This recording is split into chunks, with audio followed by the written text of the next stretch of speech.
सुद्धा आहे आणि त्याचबरोबर जालना लोकसभा मतदारसंघाच्या प्रचाराच्या निमित्ताने आपल्या सर्वांचे लाडके पूर्ण महाराष्ट्राने म्हणजे ज्यांच्या कामाचा धडाका म्हणा किंवा आगळ्या कार्य करण्याची पद्धती म्हणा हे सगळ्यांनी पाहिलेलं आहे।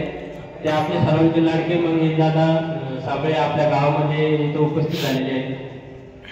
म्हणजे असं म्हणते की एकटा युद्ध लढतोय, एकटा युद्ध लढत असताना सुद्धा एवढा धावपळीचा वेळ असताना सुद्धा आपल्या गावासाठी त्यांनी वेळ काढला, त्याबद्दल त्यांचे मनपूर्वक मी आभार व्यक्त करतो। मी आणि निमित्ताने सांगू शकतो की मंगेश दादा इथं जी एवढी पब्लिक तुम्हाला दिसते त्याच्यापेक्षा काही पटी लोक इथं तुमच्या भाषण ऐकण्यासाठी इच्छुक होते समजा, पण असं झालं की काहींच्या वैयक्तिक कामामुळं आणि काही जण असलेल्या राजकीय दाबामुळे ते इथं उपस्थित राहू शकले नाही। ते जरी शरीराने इथं उपस्थित नसले तरी ते समजा मनाने आपल्यासोबत होते।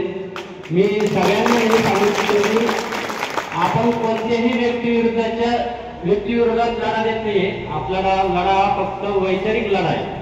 त्याच्यामुळं आपल्या गावात कोणी असा गैरसमज करून घेऊ नका की कोणी समजा आता कसं राजकारण वातावरण पेटलेलं आहे, त्याच्यामुळं सोशल मीडियावरती समजा कोणत्याही नेत्याविरुद्ध काही बोलले गेलं असेल कोणाकडून समजा ते आपले समजा ते आपण समजा विसरून जातं आपल्या गावातलं एकच समजा। तर मी तुम्हाला सांगू इच्छितो की छत्रपती शिवाजी महाराजांनी ज्यावेळेस राणेश्वरावर स्वराज्याच्या संकल्पनेची शपथ घेतली होती त्यावेळेस सुद्धा मुठभर मावळेच होते त्यांच्यासोबत। आणि आजही मग दादा तुम्ही जे विचार तुम्ही घेऊन चाललाय समजा त्या विचारांना पाठिंबा देण्यासाठी भरपूर लोक इथे जमलेले आहेत। तुम्ही तुमचे विचार तुमच्या शब्दातून व्यक्त करावं ही आमच्या सर्वांची तुम्हाला विनंती आहे। कृपया